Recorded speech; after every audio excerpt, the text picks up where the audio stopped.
اعوذ باللہ من الشیطان الرجیم، بسم اللہ الرحمن الرحیم۔ جب مسلمانوں نے اس کے خلاف احتجاج کیا تو حکومت نے اس کتاب کو ضبط کر لیا اور اس کی نشر و اشاعت کو جرم قرار دیا، اسی لیے اب وہ کتاب کہیں دستیاب نہیں ہوتی۔ محمود المائحہ کے نزدیک گمراہ و بد مذہب ہے۔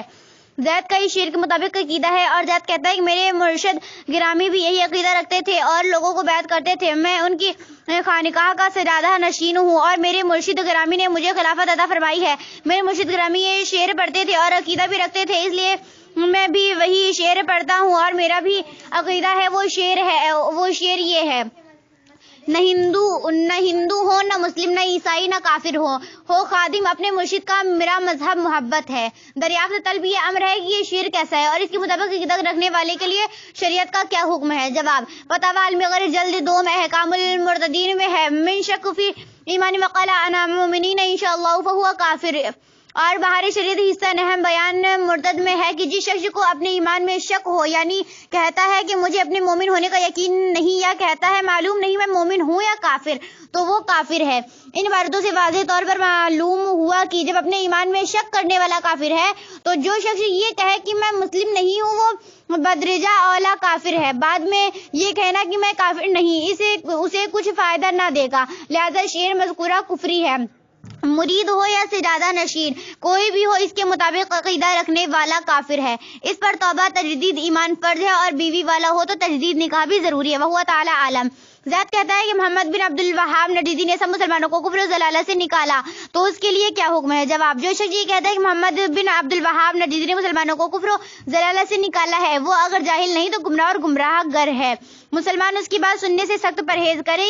صحیح یہ ہے کہ اس نجدی خبیث نے مسلمانوں کو کفر و ضلالت سے نکالا نہیں ہے بلکہ کفر و ضلالت میں مبتلا کیا ہے۔ انبیاء کرام و بزرگان دین کی شان میں سخت توہین کی ہے۔ اس کے متبعین نے حرمین طیبین میں بھی انتہا مظالم ڈھائے ہیں۔ وہ صرف اپنے کو مسلمان سمجھتے ہیں، باقی سب مسلمانوں کو مشرک سمجھتے ہیں۔ اس لیے علماء اہل سنت والجماعت اور ان کے علماء کے قتل کرنے کو جائز ٹھہرانے میں، جیسا کہ دیوبندیوں کے شیخ الاسلام مولانا حسین احمد ٹانڈوی سابق صدر المدرسین دیوبند اپنی کتاب الشہاب الثاقب 42 صفحے پر لکھتا ہے کہ محمد بن عبد الوہاب نزدی ابتداء 13ویں صدی نزدیک عرب سے ظاہر ہوا، اور چونکہ یہ خیرات و فاسدہ اور عقائد باطلہ رکھتا تھا، اس لیے اس نے اہل سنت و جماعت سے قتل و قتال کیا، ان کو بالجبر اپنے خیالات کی تکلیف دیتا رہا، ان کے اموال کو غنیمت کا مال اور حلال سمجھتا رہا، ان کے قتل کرنے کو باعث ثواب و رحمت شمار کرتا رہا۔ اہل حرمین کو خصوصاً اور اہل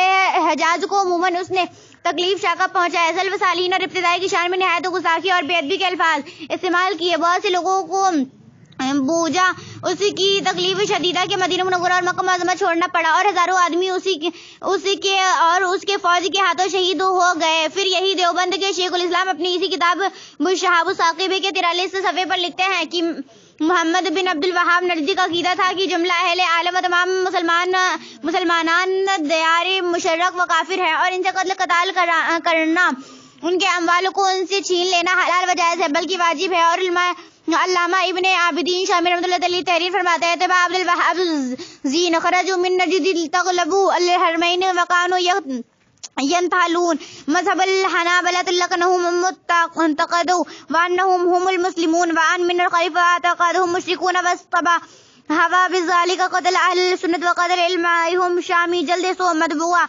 دیوبند۔ وہو تعالی عالم۔ بعض لوگ کہتے ہیں کہ عرب میں کوئی کافر نہ ہوگا اور نہ کافروں کی حکومت ہوگی، جیسا کہ مشکات شریف میں ہے کہ شیطان اس بات سے مایوس ہو چکا ہے کہ عرب کے لوگ اس کو پوجے۔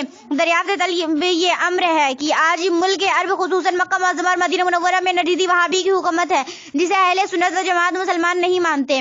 تو اس صورت میں حدیث شریف کا مطلب کیا ہے؟ اطمینان بخش مفصل جواب تحریر فرما کر ہم اہل سنت و جماعت کو مطمئن فرمائیں۔ لک الحمد یا اللہ والصلاۃ والسلام علیک یا رسول اللہ۔ جواب: بعون الملک العزیز الوہاب نزدی وہابی وہ قوم ہے جو صرف اپنے کو مسلمان سمجھتی ہے، اور جو لوگ ان کے فاسد اعتقادات کی موافقت نہیں کرتے انہیں کافر و مشرک کہتی ہے۔ اسی لیے وہ لوگ اہل سنت و جماعت کے قتل کو جائز سمجھتے ہیں اور علماء اہل سنت کے خون کو حلال ٹھہراتے ہیں، جیسا کہ خاتم المحققین حضرت علامہ ابن عابدین شامی رحمۃ اللہ علیہ فرماتے ہیں: تبع عبد الوہاب الزین خرجوا من نجد تغلبوا الحرمین وکانوا متعلون مذهب الحنابلة لكنهم اتخذوا وأنهم هم المسلمون وإن من الخالف اعتقادهم مشركون واتباع ذلك قتل أهل السنة وقتل علماؤهم. یعنی عبد الوہاب کے ماننے والے نجد سے نکلے اور مکہ معظمہ و مدینہ طیبہ پر قبضہ کر لیا. وہ لوگ اپنا مذہب حنبلی بتاتے ہیں لیکن ان کا عقیدہ یہ ہے کہ صرف وہی لوگ مسلمان ہیں اور جو ان کے اعتقاد کی مخالفت کرے وہ کافر و مشرک ہے. اس سبب وہ لوگ اہل سنت اور ان کے علماء کے قتل کو جائز سمجھتے ہیں.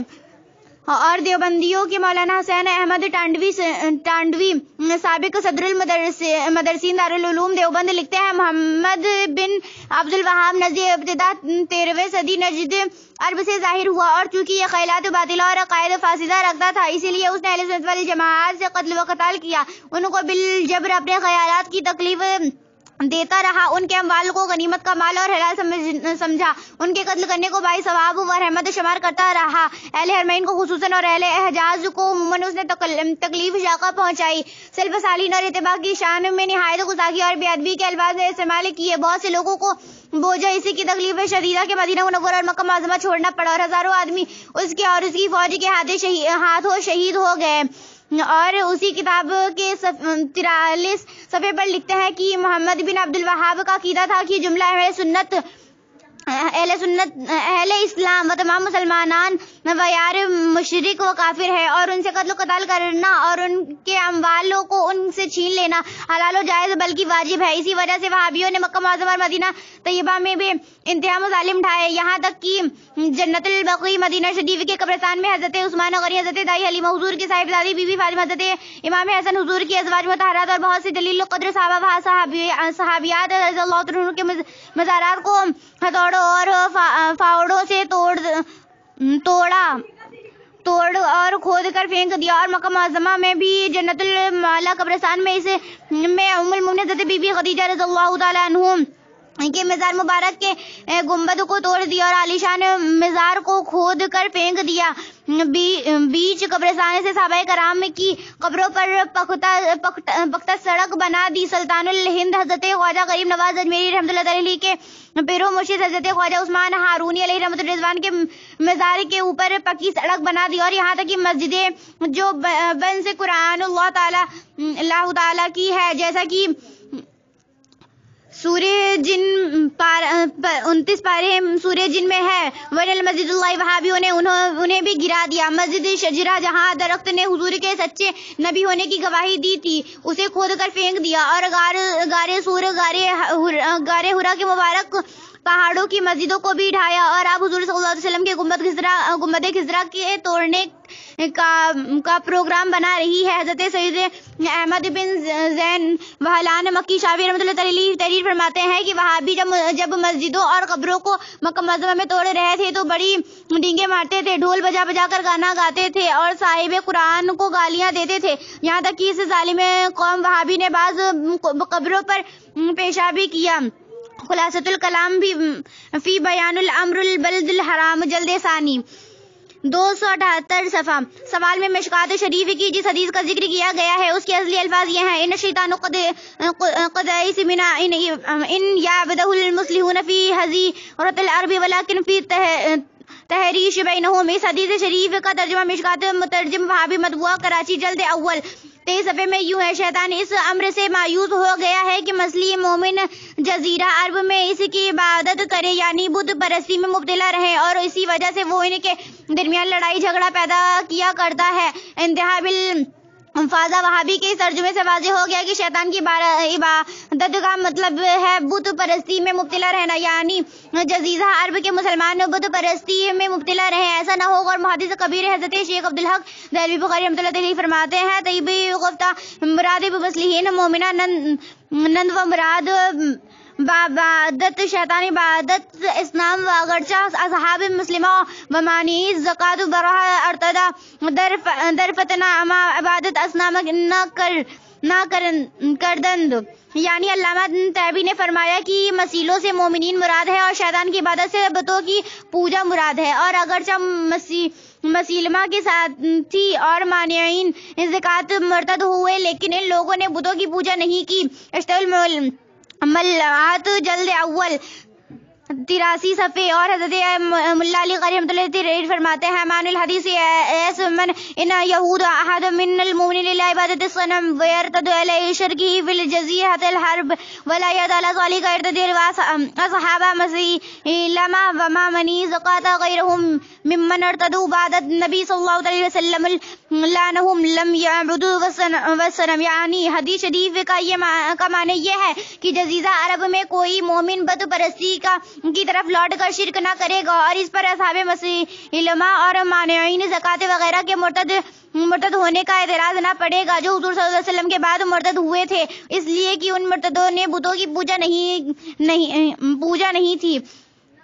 مرکات جلد اول 118 صفحے. اور اسی طرح مشکات شریف 19 صفحے میں حدیث مذکورہ کے حاشیہ پر لمعات سے بھی ہے. ان شروح و حواشی کے حوالے جاتے سے حدیث شریف کا مطلب بالکل واضح اور متعین ہو گیا کہ مخبر صادق حضور سید عالم صلی اللہ علیہ وسلم کے ارشاد کا مطلب یہ ہے کہ اب عرب کے مسلمان اپنے دین سے پھر قربت پرستی نہ کریں گے. لہذا جزیرہ عرب کے لوگوں کا کسی وقت مرتد ہو جانا یا اس پر کسی زمانے میں مرتدوں کی حکومت قائم ہو جانا حدیث شریف کے خلاف اور منافی نہیں, جیسا کہ حضور سرکار کائنات صلی اللہ علیہ وسلم کے ظاہری زمانے کے فوراً بعد مسیلمہ کذاب اس کے متبعین اور مانعین زکات جزیرہ عرب ہی میں مرتد ہوئے اور 320 ہجری میں عباسی خلیفہ مقتدر باللہ کے زمانے میں مرتد ابو طاہر قرمطی کے فتنہ کے سبب حج بند ہو گیا. اس نے خاص حج کے زمانے میں مکہ معظمہ پر غلبہ حاصل کیا, مسجد حرام کے اندر ہزاروں حاجیوں کو قتل کر ڈالا اور مقدس پتھر حجر اسود پر اپنا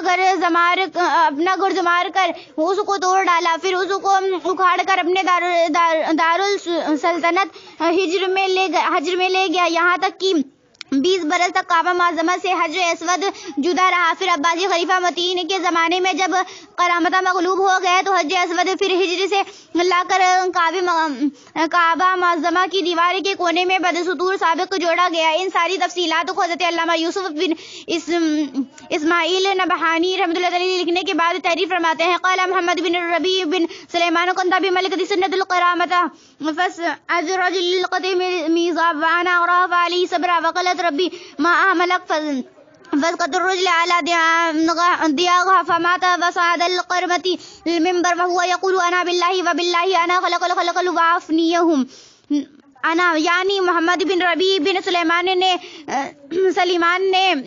نے بیان کیا کہ میں فتنہ قرامتہ کے سال مکہ شریف میں موجود تھا. میں نے دیکھا کہ ان میں ایک آدمی کعبہ معظمہ کے پرنالے کو اکھاڑنے کے لیے اسی کی چھت پر چڑھ گیا. میں نے یہ منظر دیکھا تو مجھ سے صبر نہ ہو سکا. میں نے کہا اے میرے پروردگار تو کیا ہی حلیم ہے. اسی وقت وہ شخص سر کے بل زمین پر گر پڑا اور مر گیا. اور ابو طاہر قرمطی مسجد حرام کے منبر پر چڑھ کر کہنے لگا کہ میں خدا کی قسم میں مخلوق کو پیدا بھی کرتا ہوں اور ان کو فنا بھی کرتا ہوں. حجت اللہ علی العالمین جلد ثانی 829 صفحے. اور پھر خلیفہ مستعصم باللہ کے دور 654 ہجری میں مدینہ طیبہ پر رافضیوں کا قبضہ رہا. اسی زمانے میں مسجد نبوی میں ایسی بھیانک آگ لگ گئی کہ مسجد اور اس کی زیب و زینت کا سارا سامان جل کر راکھ ہو گیا. حضرت علامہ سمہودی رحمۃ اللہ علیہ آگے کے اس واقعے کو لکھنے کے بعد تحریر فرماتے ہیں. ان استعال على المسجد المدينة كان في ذلك الزمان للشيعة وكان القاضي والخطيب منهم حتى ذاكر بن فرحون عن أهل السنة لم يكن أحد منه ينزه ربق وكتب أهل السنة. یعنی اس زمانے میں مسجد نبوی اور مدینہ شریف پر رافضیوں کا قبضہ تھا. قاضی شہر اور مسجد نبوی کے امام و خطیب سب روافض ہی تھے. یہاں تک کہ ابن فرحان کا بیان ہے کہ کوئی شخص مدینہ منورہ میں اہل سنت جماعت کی کتابوں کو اعلانیہ نہیں پڑھ سکتا تھا. وفل وفا جلد اول 429 صفحے. ان شواہد سے ظاہر ہو گیا کہ زمانے موجودہ یا آئندہ میں اگر مکہ معظمہ اور مدینہ منورہ پر مرتدوں کا تسلط ہو تو یہ کوئی نئی بات نہ ہوگی کہ پہلے زمانے میں بھی اس مقدس سرزمین پر مرتدوں اور بد مذہبوں کا کئی سال تک قبضہ و تسلط رہا. پھر جب خدا تعالیٰ نے چاہا تو حرم کو ان کے قبضے و تسلط سے پاک فرمایا. ھذا ما ظہر لی والعلم بالحق عند اللہ تعالی ورسولہ جل جلالہ صلی اللہ تعالی علیہ وسلم.